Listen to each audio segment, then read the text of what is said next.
அன்பான நண்பர்களே, நம்மளுக்கு கஷ்டகாலம் நெருக்கடி வரும் பொழுது, மற்றவங்க நம்மளை இழிவாக பேசும்போது, நம்மளுடைய பாவங்களை அவங்க சொல்லும் பொழுது, உலகத்தில் நம்மளை பற்றி கேவலமாக பேசும் பொழுது, ஒருவேளை கோர்ட்டு கூட நம்மளை தப்பு பொய் சொல்லி நம்மளை எடுத்துகிட்டு போயிட்டுட்டோம். ஆனால் நம்ம வேதனைப்படவோ கஷ்டப்படவோ ஒன்றும் தேவையில்லை. ஏன் தெரியுங்களா? இயேசுநாதர் உயிரோடுகிறார். அவர் செத்துட்டு இருந்தார், நம்ம அப்பா அம்மா மாதிரி வராமல் இருந்தால் நம்ம பயப்பட்டு இருக்கணும். அவர் தான் உயிரோடுகிறார். எப்போ பாரு, உயிரோடு 3ஆவது நாள் எழுந்தார். அதனால அவர் எல்லாத்தையும் பார்க்குறாரு. அவர் அங்கே மேலே இருந்துட்டு சும்மா இல்லை. அதனால ஃப்ரெண்ட்ஸ், நான் அந்த வசனத்தை உங்களுக்கு படிக்கிறேன். பைபிள் என்ன சொல்லுது? எரேமியா 15ஆம் அதிகாரம் 11ஆம் வசனம் கடைசி பாகத்துல, தீங்கின் காலத்திலும் நெருக்கத்தின் காலத்திலும் உனக்காக நான் சத்ருக்கு எதிர்பட்டு உனக்கு சகாயம் செய்வேன் என்று மெய்யாகவே சொல்லுகிறேன். நம்ம மைண்டை குழப்பிக்கின்னு கஷ்டப்பட்டுக்கின்னு வேதப்பட்டுக்கின்னு அழுந்துக்கின்னு, ஐயோ என்னை இப்படி சொல்லிட்டாங்களே, ஐயோ என்னை இப்படி கேவலப்படுத்திட்டாங்களே, ஒன்றும் நீங்கள் பண்ண தேவையில்லை.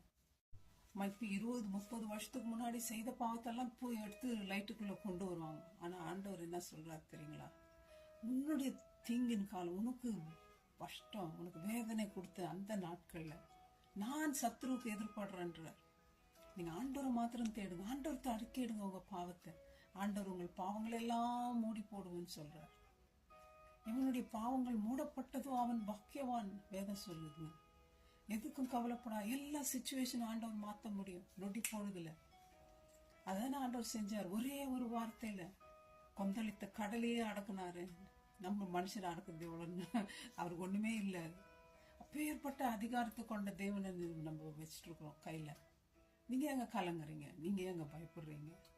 அவரே நமக்காக போய் சண்டை போடுற, ஒரு நாட்டுக்கு இன்னொரு நாடு சண்டை போடுதுன்னா ஆளை தான் அனுப்புறாங்க, அவங்க போய் சண்டை போடுறது கிடையாது. ஆனா ஆண்டவர் சொல்றாரு, எப்பா உனக்காக நான் போறேன்பா, அடி உண்டுதான் கூட ஏன் மேல விழட்டும். இப்படி யாருன்னா இருக்காங்களா உலகத்துல? நீங்க தான் சொல்லுங்க. அப்பேற்பட்ட மகா பெரிய கர்த்தர் நம்ம பட்சத்துல இருக்கும்பொழுது எதுக்கும் பயப்பட தேவையில்லை. பயப்படாதேன்னு சொல்லியிருக்காரு இயேசுநாதர். அதனால ஆண்டவர் இஸ்ரவேல் ஜனங்களுக்கு பாவம் செஞ்சாங்க, கைதிகளாக பிடிக்கப்பட்டு போனாங்க பாபிலோனுக்கு. ஆனாலும் கொல்லப்படல.